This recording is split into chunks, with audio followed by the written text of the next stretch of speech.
I'm Heather.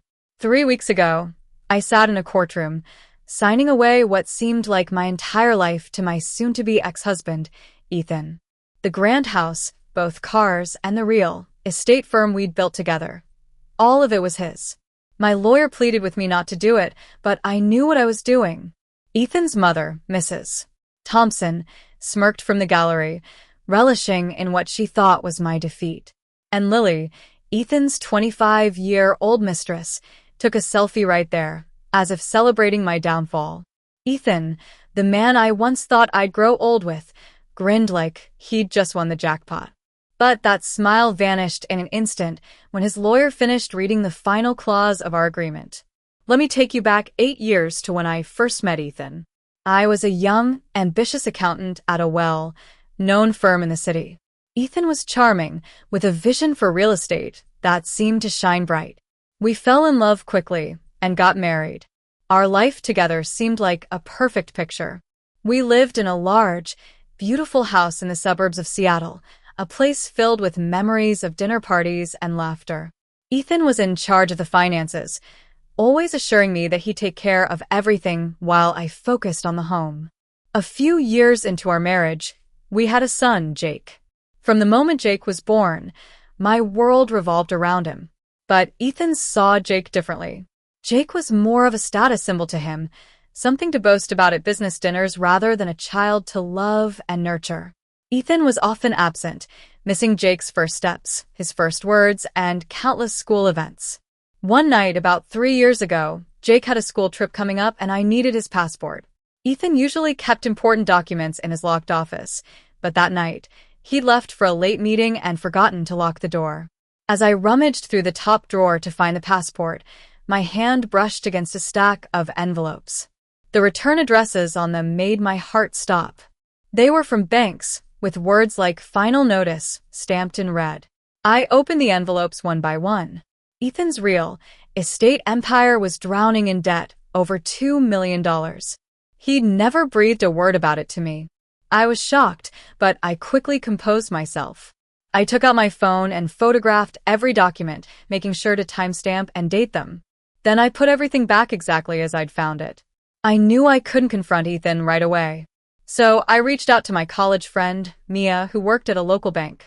She helped me run a credit check on myself and discovered that Ethan had taken out loans in both our names without my knowledge, forging my signature. This was fraud, but I decided to bide my time. Over the next 3 years, I started to build a safety net. I opened a secret savings account and saved whatever I could for my part-time accounting work. I documented every piece of evidence related to Ethan's debts and his affairs. I noticed that Ethan had started coming home late, smelling of a different perfume. He was having an affair with Lily, and he didn't even try to hide it well. 6 months before the divorce hearing, Ethan sat me down and bluntly announced he wanted a divorce. He demanded the house, the cars, and the company, leaving me with Jake. I pretended to be defeated, but inside, I was ready. Ethan hired a high-profile lawyer, Mr. Harris, who was known for his aggressive tactics. When we met for the first time, Mr. Harris presented a one-sided agreement, stating that Ethan would keep all the assets and I'd get nothing but custody of Jake. Ethan and his lawyer underestimated me, thinking I was just a housewife who didn't understand the legal jargon. I told them I needed time to review the agreement. Meanwhile, Ethan and his mother started spreading rumors about me, saying I was being unreasonable. His mother, Mrs. Thompson, called me, scolding me and reminding me how lucky I was to have lived in Ethan's house. But I had a plan. Mia found me a brilliant lawyer, Ms. Reed. I showed her all the evidence I'd collected over the years. She was impressed by my preparation.